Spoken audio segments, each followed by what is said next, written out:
Simpsons are still kind of funny sometimes. I haven't watched that in there's no.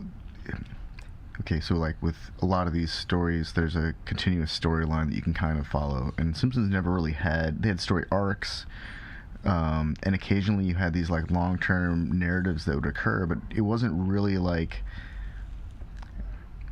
you know, you really. I think when you had to figure out who killed Mr. Burns, yeah, that might have been the longest. That was the longest story arc. Yeah, and then otherwise it's the movie.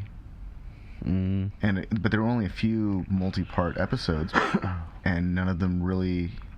I don't even think. I think they only. Or there's some like theme stories where like Krusty and Sideshow Bob's relationship. Yeah. Or like it's not really a story. Yeah. So much as thing. Well, Sideshow Bob and Bart. Sideshow Bob always tries to kill Bart. Once he gets out of prison, he tries to kill Bart. He ends up back in prison, and so they always pick up where they leave off. And so it's kind of a story arc, but it's not really a story arc because Bart's the boy that never ages, and neither does Sideshow Bob. And so it's kind of like just Tom and Jerry, the Rogues Gallery. It's Tom and Jerry. Yeah, they're just chasing each other. They can't really. Their whole story only exists between the two of them. And once you start adding other people, it starts getting really complicated really quickly. Like they include the rest of the family, and it becomes Cape Fear, and and they do an absolute translation of Cape Fear, and then they introduce his brother Cecil, and Cecil's just as crazy. But then that becomes a which I think they did on Family Guy too. Yeah, but that's a Frasier and Kramer, Frasier and his brother. God, what's his name? Niles. Yeah. Frasier and Niles, like interaction. Yeah. And so we're playing off of that dynamic. Yeah, so they insert that dynamic into The Simpsons and Bart, and one of them wants to kill Bart, and so it's like, okay, this is a really weird crossover. And so it's kind of a story, but not really. And Cecil ends up being, he's not really as weird as Bob. No one can be as weird as Bob because Frasier is, that guy's actually a genius. Well, and that's weird too, because this is also getting back to that time period. Like, nobody knew Kelsey Grammer's personal politics then, so you didn't have to put your personal politics out there. Yeah, but that was the thing, is like, I knew him as Frasier. And that's what I'm getting at. This is what I'm getting at. You identify, like, back then, you identified a person by the characters they played, whereas now, you know a lot about the actual actor because they have an Instagram, they have a fucking Twitter. Yeah. So their personality is constantly on display, which is why a lot of times actors have to end up just playing themselves in many parts. So, like, Kevin Hart plays Kevin Hart most of the time in his characters. And now he's trying to do drama, and nobody fucking wants to see that shit. Nobody ever wants to see a comedian switch to drama. All you comedians out there who are comedic actors who want to do a drama, nobody wants to fucking see that. So stop it. Just stop doing that. Like, I know you want to expand your set and put more characters out there. That's not what we're going to see you for. Every time somebody tries to do that, it's a fucking disappointment. So actors, just stop doing that, please. Also, once you go drama, you can't go back to comedy. Yeah. Like, look at Ben Stiller. Tom Hanks, he's not funny anymore because we've seen him cry. Once you see the clown cry, it's like not funny anymore. Yeah, he can't go back. Like, he can't break that. Jim Carrey. Yeah. Old depressed ass Jim Carrey. But Jim Carrey is an incredible physical actor. Like, oh, absolutely, absolutely. And I know. But once you did that Kaufman, like, nobody laughing at your ass anymore. Actually, you old depressed fucking cancer ass. I think that The Grinch was probably his most brilliant physical acting role. Yeah. I think that his version of The Grinch was more like, he was the most Seussical Grinch, short of imagining the Grinch myself reading the stories. Yeah. Like, he managed to tap into this element that I don't think that they made an animation of it recently, and it's tame. But when Jim Carrey was the Grinch, it was like, man. And I learned something. He doesn't hate Christmas. He just doesn't like people. Yeah. And so it's like everything, the way that the way that Jim Carrey tells that story, The Grinch, is actually more accessible. Because I don't know, he just made it more accessible. And then I understand, of course, that like Dr. Seuss's estate like sued the licensing company or whatever because they're like, we didn't sign up for this. and now there's like some clause that they can't use humans to do the Grinch. Oh wow. Yeah. Huh. They're all going to be animated from here on out. That's funny. No more human Seuss's. It's not like humans can actually be Seussical characters. We're way too rigid in our physique. And yeah, Seussical characters are supposed to look a little creepy. Yeah, like the Lorax. Danny DeVito's Lorax voice is great. He's great as the Lorax. But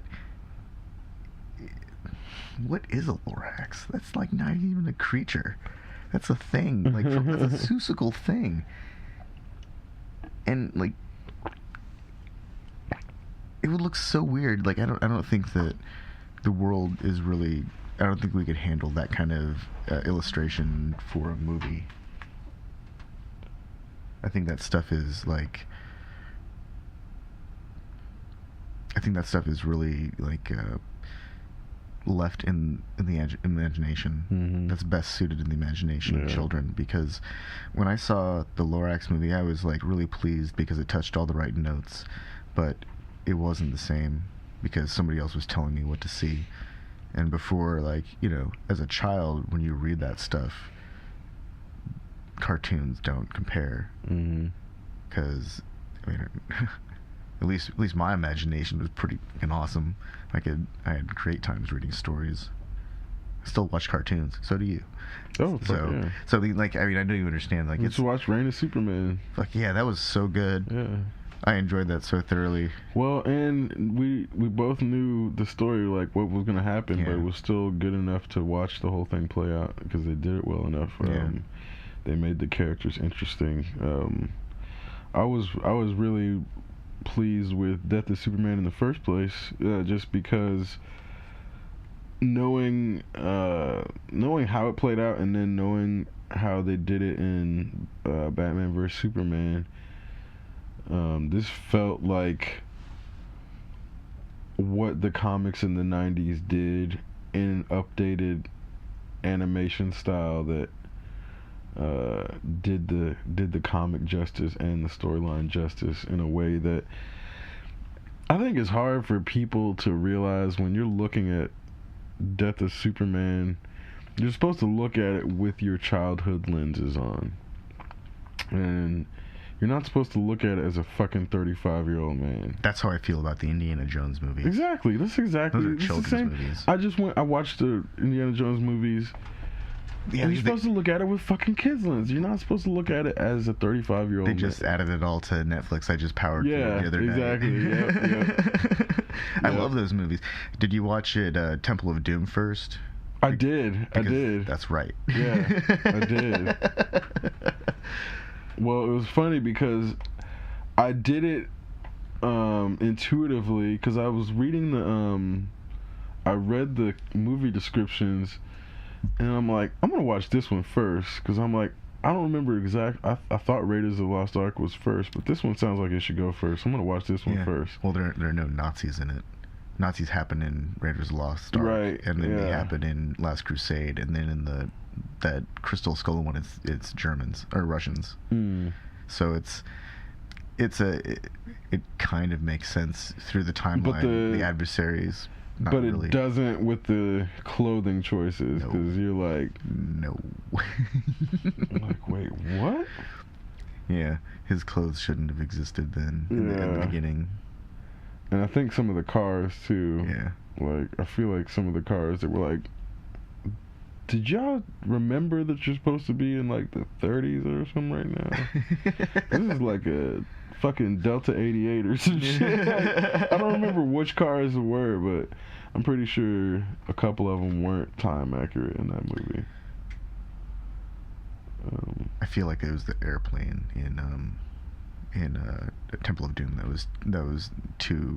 would have been decades later. Temple of Doom was supposed to be 1936, right? Yeah. And then Raiders of the Lost Ark is like in the middle of World War II because there are Nazis in Northern America. Yeah. And then Last Crusade takes place in the prime of it because Hitler is delivering a speech. He signs the book. They're trying to get out, and he has the thing, and everyone is burning books, and he stops them, and he looks at him, and he's holding it there like, oh no, please don't take it. And he grabs it from, opens it up, just signs it, Adolf Hitler, hands it back to him. It's like, I thought that was a good moment in that movie. I remember it pretty clearly.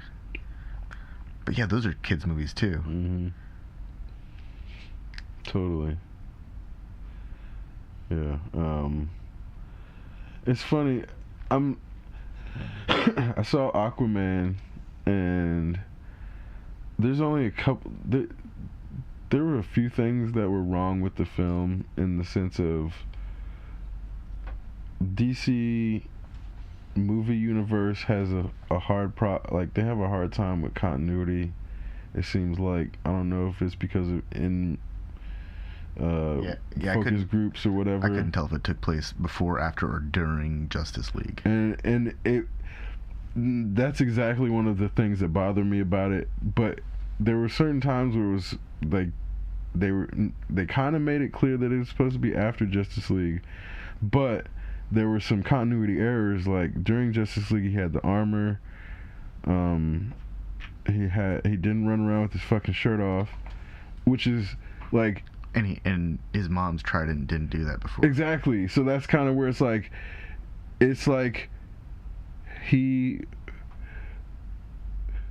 the person that we saw in Justice League had already gone through what we saw him go through in Aquaman. Except hadn't. So that's kind of where it was confusing for their timeline. And then one of the other things that I'm like, okay, this is 2018 at the time, or I think, I don't remember whether it was 2018 or 2019, whatever. You're telling me this dude who's now a superhero running around with his shirt off doesn't fuck? Like, throughout that entire film, there's no indication that this dude fucks ever. Like, one of the first things they do with Superman in Batman vs Superman is like establish that Clark Kent fucks. Like, we know Clark Kent fucks. So you're telling me Aquaman doesn't fuck? Like, in 2019? Or again, you don't have to show it. Don't show it. Make a joke about it. Make a joke about it, because the only time they made a joke even alluding to like people fawning over him was like the dudes who got their in the beginning, like to do it, and then they made Aquaman into a gay joke right off the bat. Right. So Fish Boy, right? Because in Thor, they have girls like fawning over him, and he acts oblivious to it. That's funny. Like, that's a way to like make it like. And it's real. Like, if you have this dude who's running around with his shirt off, saving people's lives, there's gonna be all kinds of chicks in his DMs. Like, come on, man. Or dudes, chicks and dudes. Like, there's gonna be all kinds of people in that dude's DMs. There's gonna be all kinds of people. So don't ignore that. Like, but it was the dudes in the bar that wanted to get their pictures, and then they hung out and had a party. Right. Yeah. And so maybe that's the standard for this guy, because his whole life he hangs out with his dad at the watchtower, or the lighthouse, and because his dad's waiting for his mom to come back, and so he always works at the dock, and he's always surrounded by these dudes. And so that's all he's around. Maybe I'm just projecting here, because Arthur's character has kind of been rewritten here. Yeah, but make a joke about it. Sure. But that's what I'm saying. They just completely ignored it altogether. Yeah, they didn't take advantage. Well, they started to. Like, but they could have made a joke about him being asexual. But that would have been hilarious in the context. End, he's like making out with the princess on the deck of their battleship. That he bought for the Manta's battleship. Right. Like my thing is, he could have been like, so do we have the same parts down there, or something like that, like.